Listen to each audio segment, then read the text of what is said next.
News reports have suggested that these next 2 months will be some of the worst of the coronavirus pandemic. But with multiple vaccines in the way, it also seems like there's a light at the end of the tunnel. With a new year and a new municipal budget season around the corner, we're joined by Mayor Curt Leng to discuss how Hamden is planning for a future with and without COVID. We'd like to thank our premier sponsor at Digital Back Office, Palo Alto Networks. Check them out at digitalbackoffice.com or paloaltonetworks.com, as well as our sponsors at Gateway and Housatonic Community Colleges. The Municipal Voice is the Connecticut Conference of Municipalities podcast in collaboration with WNHH LP 103.5 FM. I'm your host, Matt Ford. As always, be sure to give us a like and let us know what you're thinking in the comments. CCM's Municipal Voice podcast continues to present a key forum on important state-local issues. The views expressed do not necessarily reflect the consensus views of CCM or our member municipal leaders. Mayor Leng, thanks for being here today. No, it's my pleasure. Thanks for the invite. So we're here today to talk kind of about how Hamden and from that, some other towns might be handling and dealing with some of these issues surrounding COVID. And one of the issues I know that's kind of prevalent right now is kind of people getting, they call it COVID fatigue, people getting tired after months and months and they just don't want to hear it. How do you as a town leader kind of deal with that and keep encouraging people and doing it through this kind of ongoing thing? You know, the truth is that, you hit it on the head. The fatigue is very real. I mean, I even see it with, with members of my own family and my extended family, some of whom were following things down to the T, and they had a good source because I was involved with, getting information almost daily. And there's certainly been a relaxation of things, even for people that are being conscientious. And I'm a pretty avid social media user, and I've found that by communicating the important things about protecting your own health and safety and that of others, that I think what's begun to happen because of the fatigue and the frustration is that people are beginning to see it as constant negativity. Mm-hmm. So what I've been trying to think about and trying to adapt. I actually just wrote a column called Dr. No and the Grinch, mm-hmm. Because that's what it seems like I'm coming out as every time. Yeah. So I'm trying to find a balance between showing positive messages, because there is positive things that are happening both from the COVID front and on many other Hamden fronts. Also trying to come at it with a little bit, perhaps of humor, throwing up, a little something that might be a comic, for example. There was an editorial over the weekend that had people without masks being put on the naughty list by Santa. And when it's important to have a more direct and serious tone, then that's my job to do that, because it's important to get this public safety information out to people. But in some cases, if you've framed the message simply with something like a meme or comic, something that puts the message in simply but isn't full of big long facts, it might actually go farther with parts of the population to be spread more organically because of that. Some people want, every little detail, and they want to read down to, every specific. And I think some people want a simple message that you can push forward. And, we're going to do both. Yeah. So I guess one of the hot topics related to this right now is all the talk about the vaccines that hopefully are coming in the not too distant future here. Do you, on the town level, have any plans for the release of the vaccine? I know the CDC is talking about doctors, long-care term facilities getting it first. Do you have a playbook and how you reach out to those groups and coordinate that? Yeah, actually, we're really actively involved with that with our local health district. And what it looks like right now is that it's going to be, the first round is going to be done in two waves. And phase 1A, they're calling it, is going to be first responders, dispatchers of first responders, hospitals, and nursing homes. And the hospitals and nursing homes will get their shipments directly. And this is all as of now. It's literally as of today. We had a meeting last week, a meeting this week, today. But it's subject to change because these things are fluid. So first responders, hospitals, nursing homes, and then phase 1B being crucial workforce, public works, and Board of Education, all staff members of schools. That's the current, state plan.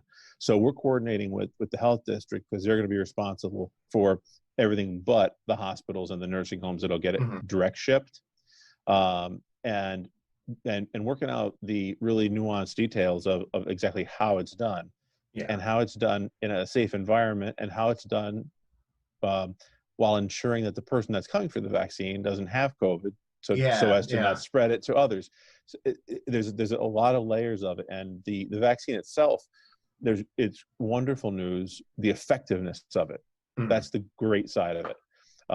The challenging side is that there are very specific steps that need to be taken, and that has to be planned out. So, we're having very regular meetings on how to do that, and how to do that the most effectively as we can, and to convince people that the importance of it, and to demonstrate, hopefully after you get that first round done, that look, this is safe. We've done it, because right now the health district, the stats that they were looking at showed that only 60% of the public right now is willing to take it, and they've got to cross the 70-75% threshold for it to be as effective as they want it to be. The herd immunity sort of thing that they talk about. Yeah. Yes. So is it safe to assume that you're in that in the 60% that wants to get it? I am. I think it's absolutely essential. It's essential to getting back to normal. And I think that the best quote that I heard, Governor's Chief Operating Officer Josh Cabal said, today is dark, tomorrow's going to be darker, but the next day the sun's going to shine. Yeah, and it's very true. It's been a tough year. It's going to be a tough couple more months. So for people to just hang in there, continue that doing finish line is in sight. We just gotta keep it right in check for a little bit longer. Right. The vaccine's here far sooner than I think it was expected for anyone, and getting the medical staffs and the first responders to have it first, so they're in that 95% protected. Then it's a real relief, because then people know that they'll have that medical attention, and the hospitals will be able to provide that medical attention, which has been the scariest thing, in my opinion, in the whole pandemic, that you get to a point where you couldn't provide that help. And that's not what's happening. The health system itself shuts down and can't help people just because of the sheer volume. Yeah. You mentioned that the health district was going to be coordinating that. Is it the health district that encompasses all the surrounding towns? And what kind of coordination is there between the towns? Is it kind of going through the health district, like you in New Haven, for instance? Like how does that work? So City of New Haven has their own health department, and then we are a member of the Quinnipiac Valley Health District. Okay. We don't have an individual town department, but it is our quasi department, and they represent 4 towns. Okay. So I assume, I hear what the governor is talking about, he coordinates with New York and Massachusetts. Do you have to kind of, when you talk about, businesses closing potentially, that sort of thing, do you have kind of regular meetings with your counterparts in surrounding towns? Yeah, absolutely. We have, I found that that's one of the things that's happened over the course of this year, is that there've been more relationship building between mayors and first select persons, because we're all in this and not really knowing, there's not a playbook. For this. There's an emergency management playbook, but this has got there's got far more curveballs than that. Yeah. So I've developed more relationships, and I've been able to pick up the phone and say, how are you handling this, and share ideas, particularly personally with Mayor Elliker, First Selectman Frieda, and Mayor Bronin. Those have been probably my 3 go-tos when thinking about on reaction. And getting the pluses and minuses of doing certain different things, particularly with our neighbors. Neighbors, maybe some are a little bit bigger, some are a little bit smaller, but you kind of have a lot of crossover. And we're right in the middle, right? So yeah, some from there, and working together, we'll figure this all out. And what's been great is that at least in my experience with Mayor Elliker and First Selectman Frieda, like they're very rational about this. They're science-based, and their first priority is health and safety. And so if you start out with that as your baseline, you're in pretty good shape. Have you generally, like working with the state and other things, have you found people be open to working and kind of going both ways? So yeah, without naming any names, there have certainly been folks that want a little more flexibility, and understandably, when you look at the economics of it, with businesses, restaurants in particular, and others that have wanted to be far more conservative.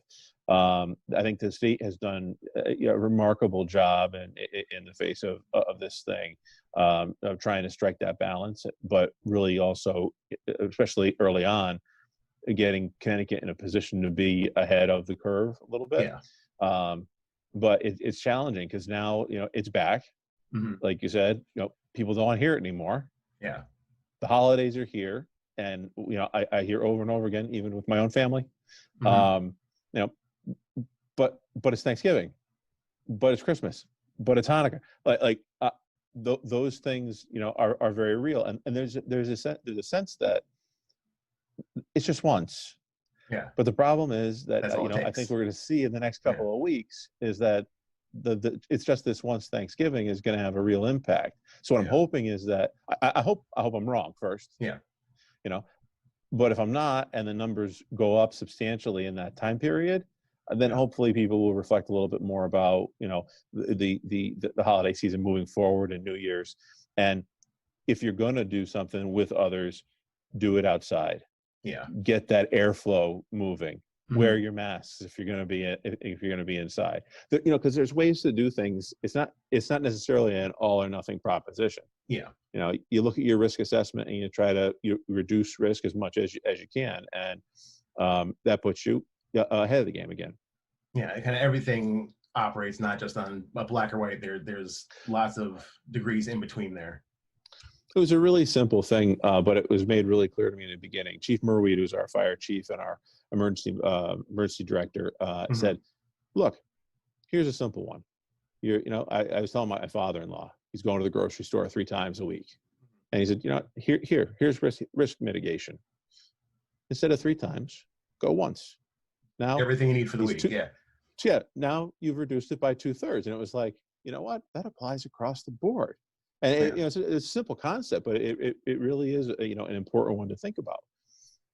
CCM, one of our kind of big concerns is always consistency across state budgets, with things like TAR, pilot, the payment in lieu of taxes sort of thing.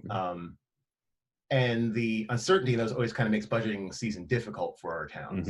When it comes to COVID and kind of throws the whole idea of uncertainty out of the window, going into 2021, how do you figure out Hamden's budgeting? How do you plan for the unplanned?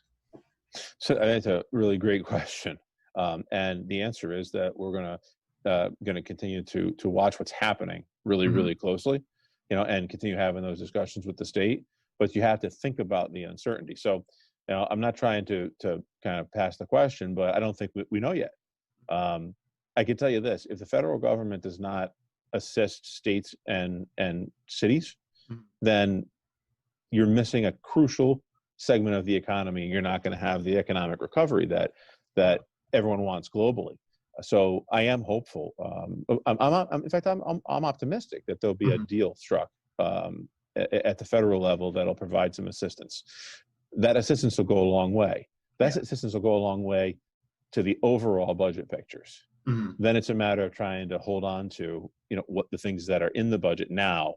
And I do think that the state is going to, the state's going to be a good partner, but we have to keep an eye out on how they're doing financially. And I am concerned that if they're having financial challenges that aren't met by federal assistance, then we're going to have to be cognizant of that and ready for that, and really be nimble during the budget season, because Hamden has 80% of our revenue is driven by property tax. Yeah. We can't afford to have our taxes go up, higher or much higher. I think it'd be very detrimental, and we're hoping that we can, be creative on our end, but also have our commitments met.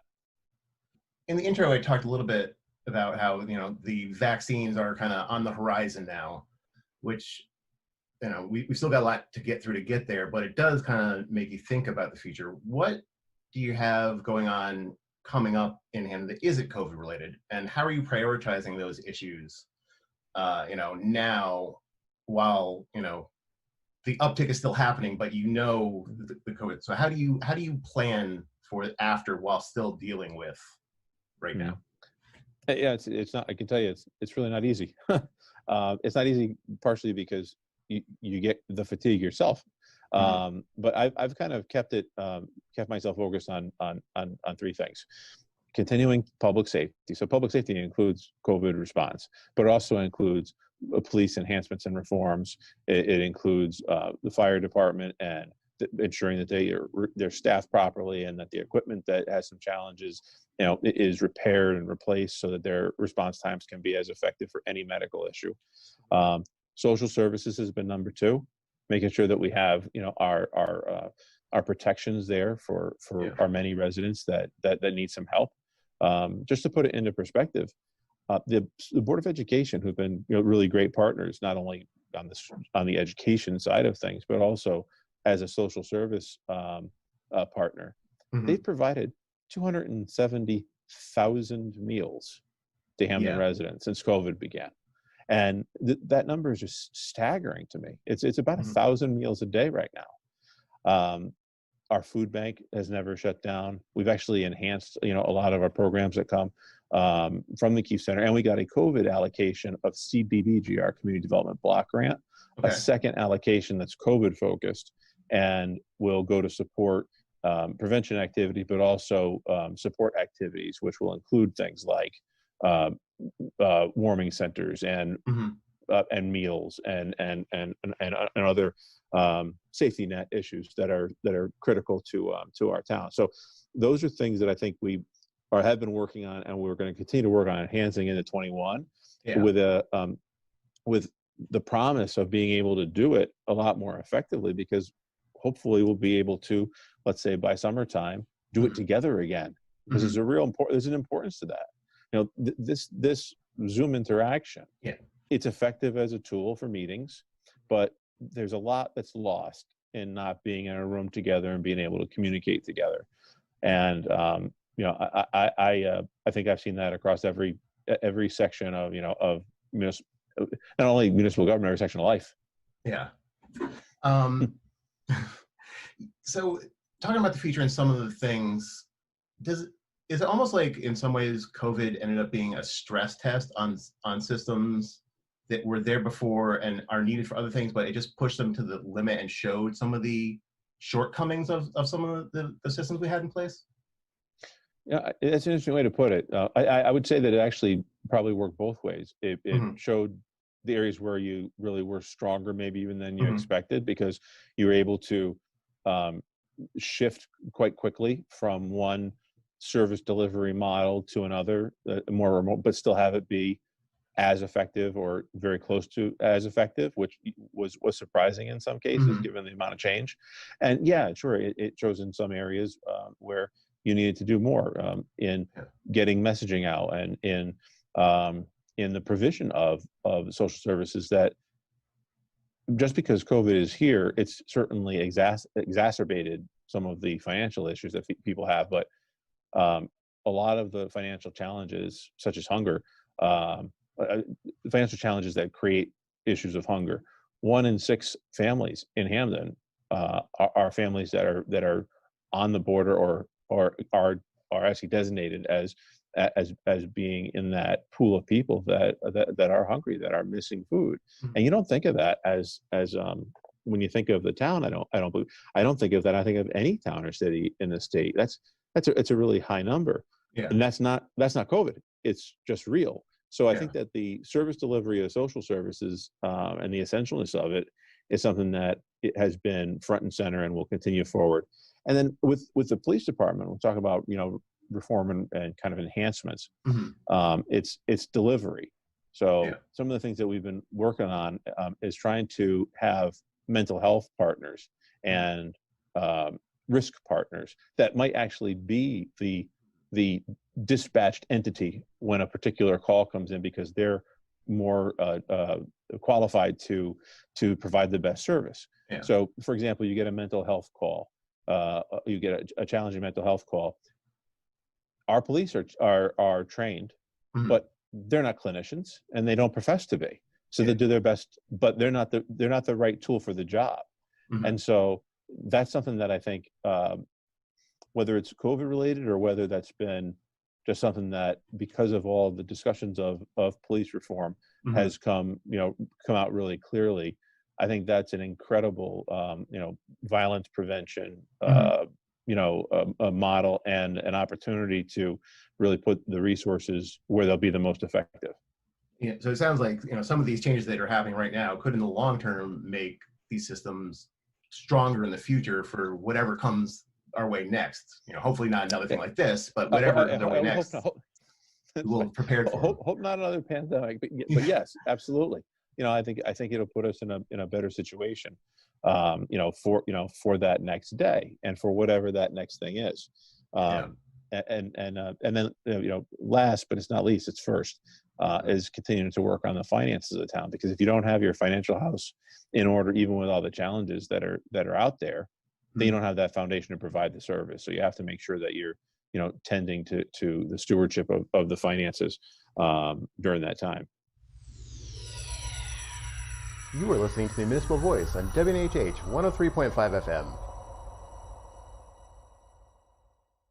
You mentioned some people, hunger and things like that, and recently there's been a little bit of uptick in Hamden of people experiencing homelessness, and you were quick to act on that, saying, during normal times, but especially during these kind of unprecedented times, that helping the most vulnerable was a top priority for you.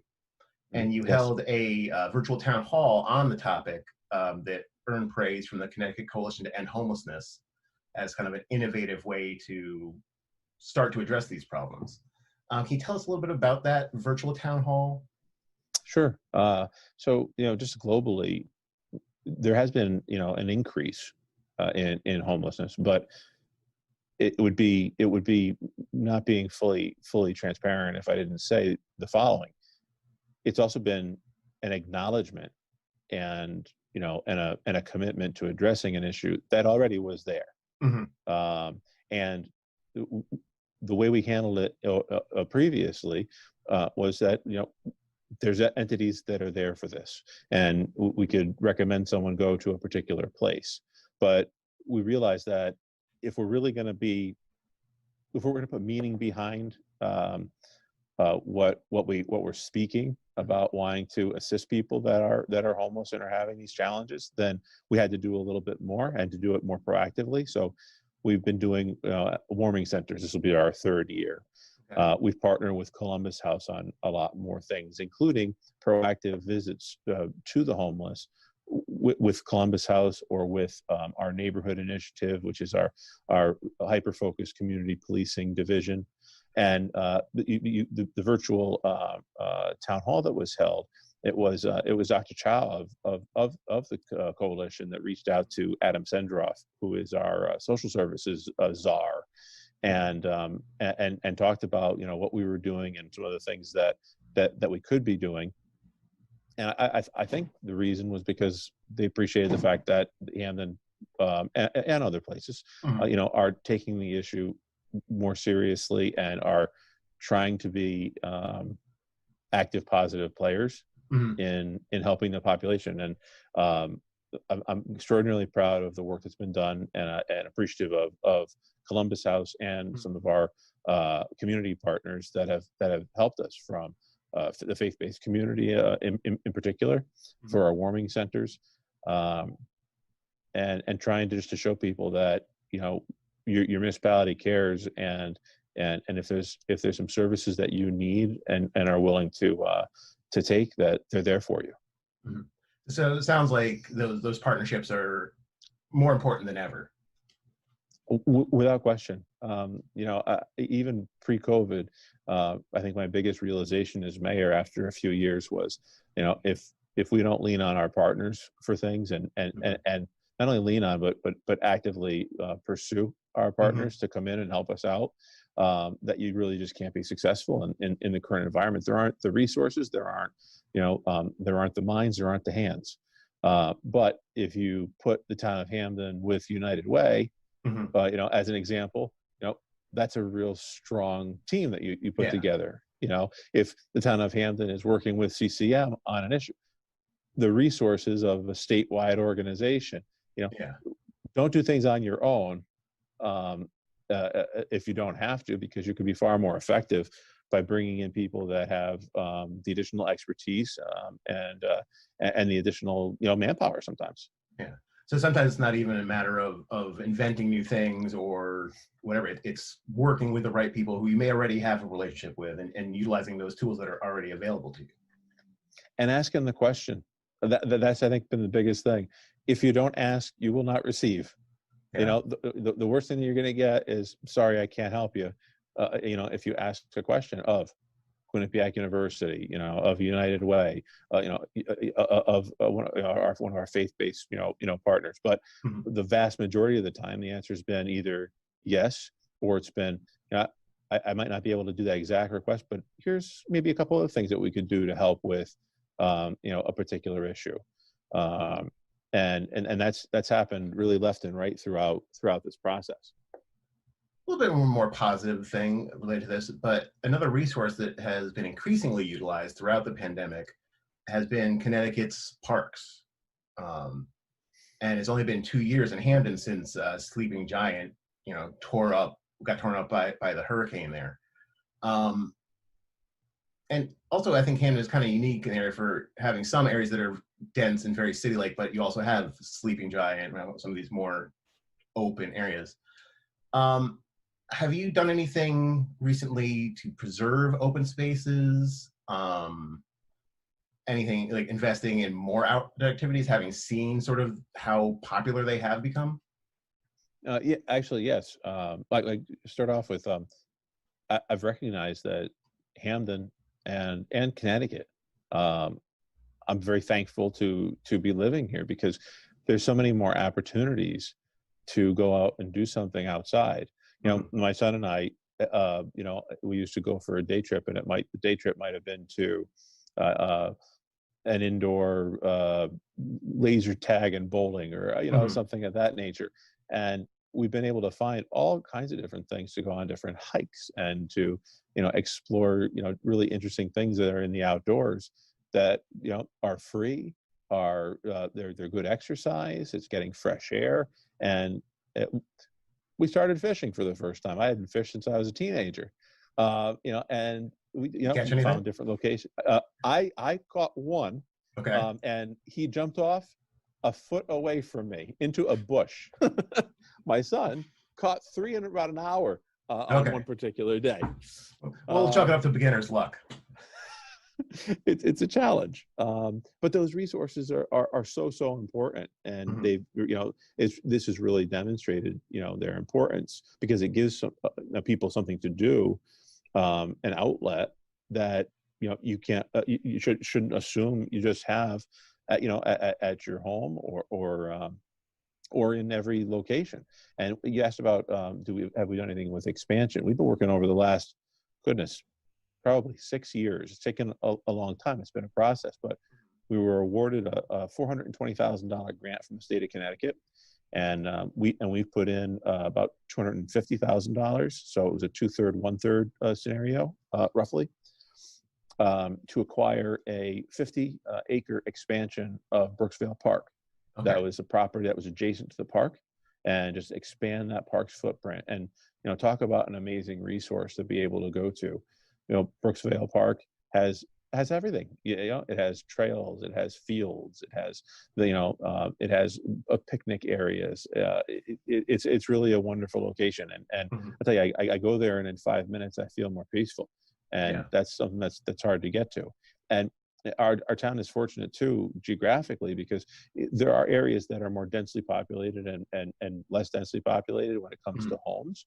But there's really park opportunities, state parks and local parks, really throughout.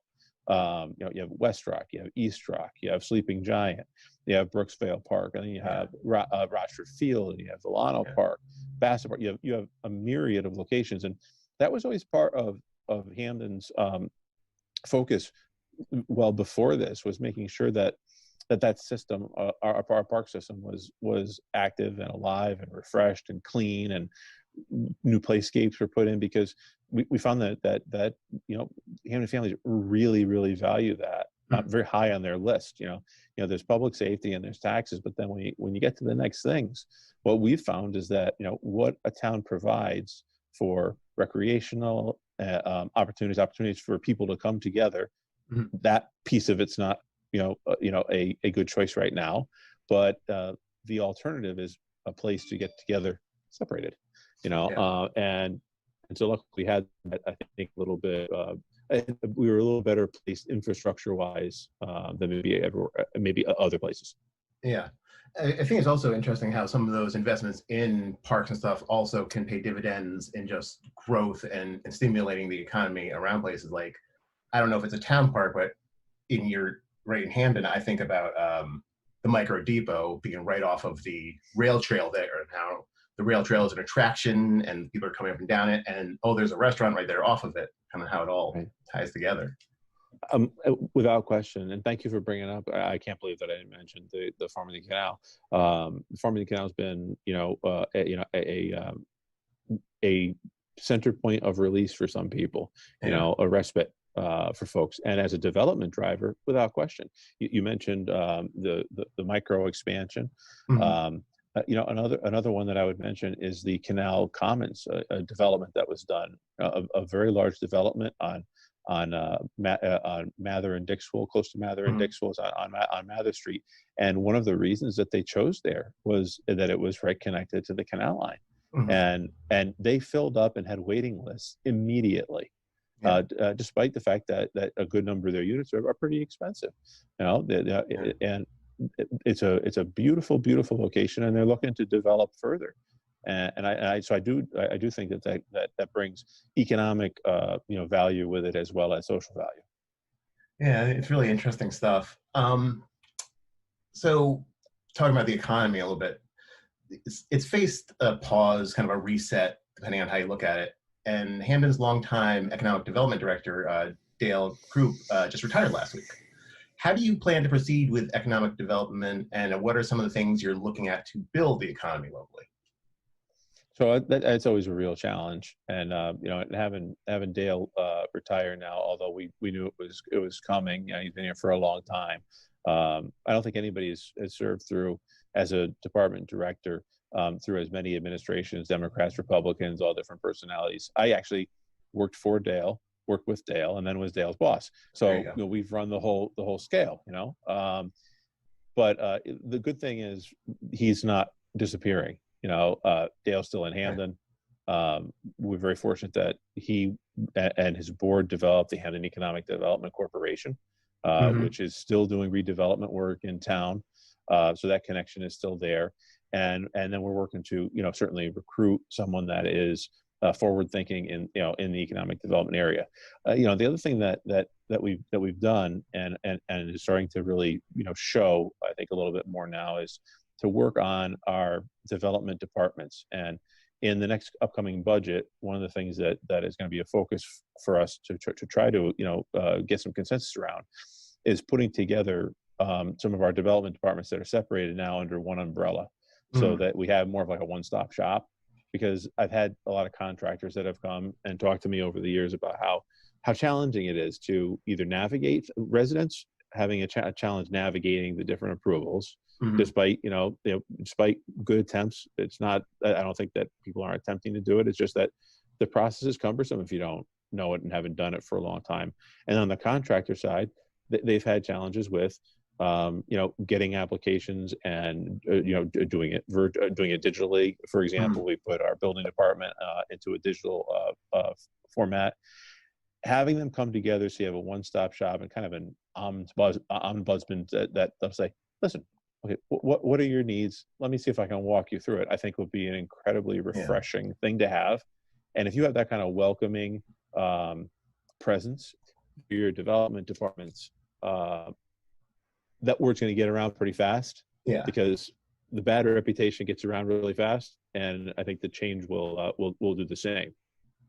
So through streamlining some of those processes for the developers and stuff, you almost letting them do some of the work for you. Like, if you make it easier, they're going to want to develop that stuff. If you build it, they will come. Exactly. Yes. Speaking of building, I know we're talking about development. We talked a little bit about parts of open space.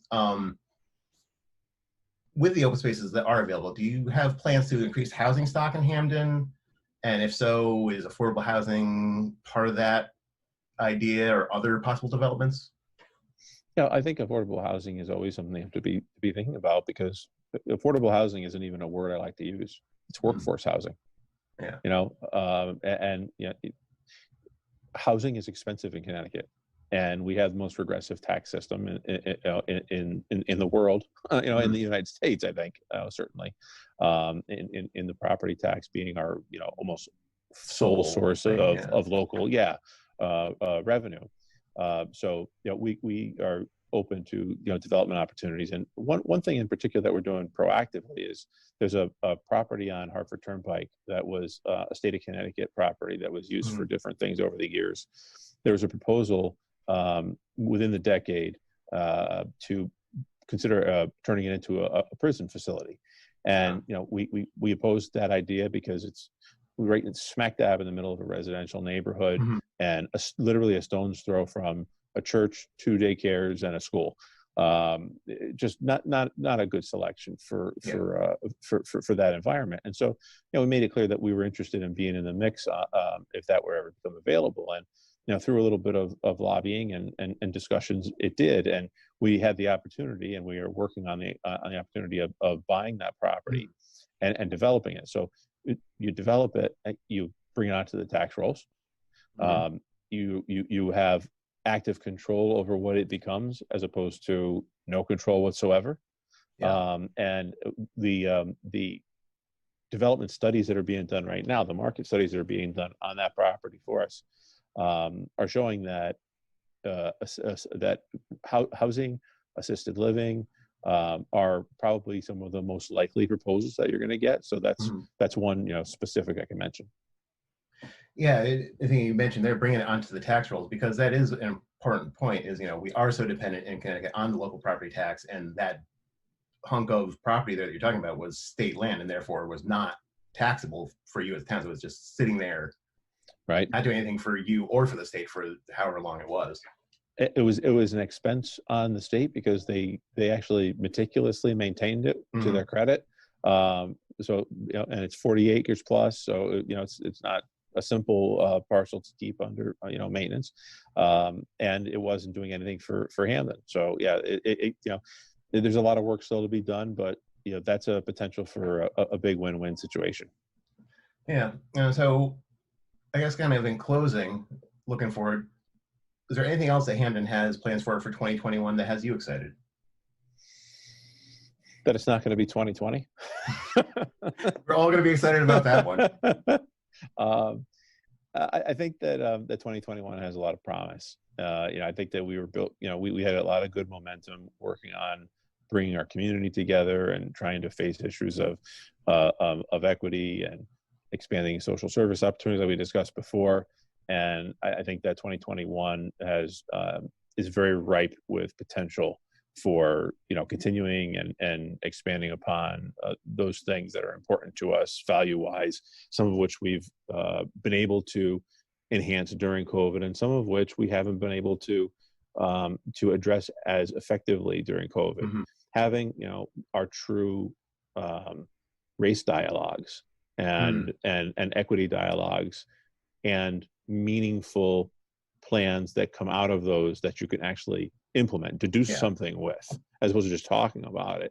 Not that the discussions aren't important. I don't mean that there's value to the discussion, but if I just talk about, it's important, that's nice. Well, what are we doing about it? So you have to have those real dialogues. And we've had some dialogues that are virtual, but it's just not the same. We had our CCM Cares series we just did with some speakers.